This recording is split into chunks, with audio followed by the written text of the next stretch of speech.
and welcome back to Hanging with the Osos. So in this video, I'm going to be showing you how to make machaca con huevo, which is pretty much like a Mexican steak and eggs. This is honestly like the perfect meal to make when you have a ton of leftover like beef or pot roast or carnitas or birria, which is what we're going to be using today. You can use whatever you want. It comes out delicious either way. So let's go ahead and get into it.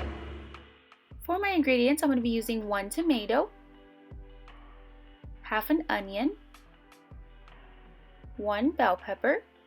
I'm making a lot, so I'm going to be using 6 eggs, and my leftover birria that I already pre-shredded. So you'll notice that I have the vegetables in order of how I'm going to use them, and you'll see why in just a second. My husband's secret to fluffy eggs is putting butter in them when you whisk it. I know it looks strange, but trust me, it makes the eggs so fluffy and yellow and beautiful.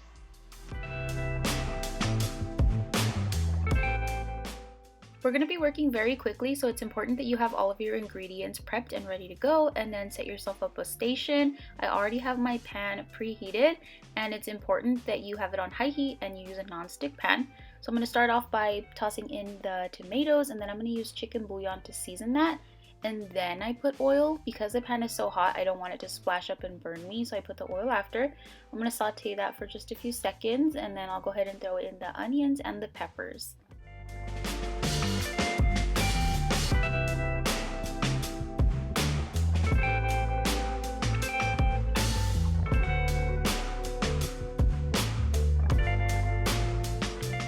Then I'm just adding some black pepper and oregano. If you've never cooked with oregano, you need to start. It is so good. I'm not going to be adding any extra salt to this because my meat is already seasoned and I don't want to destroy this dish, but you are welcome to add extra salt or any extra seasonings. And I'm also going to be using some minced garlic.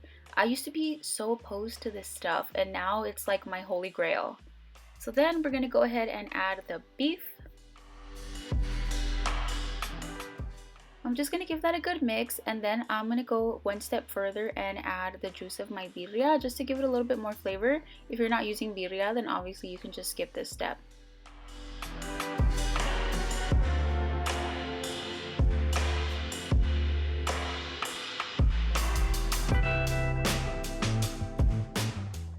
I let it simmer for about 2 to 3 minutes just so all the flavors can marry together, and then we're going to go ahead and add the eggs.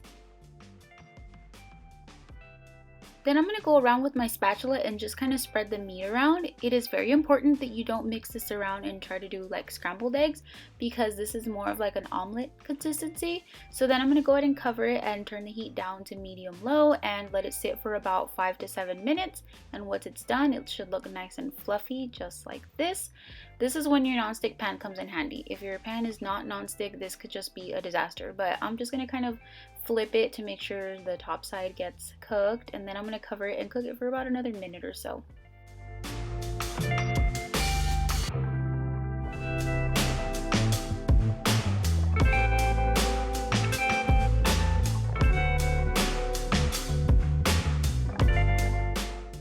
And before long, this is what we're left with. Doesn't it look so good? And it was so easy. So we hope that you enjoyed this video. If you did, feel free to give it a thumbs up. Don't forget to subscribe if you haven't already. And if you make it, feel free to send us a photo on Instagram. We would love to see you guys make our recipes. So thanks for watching.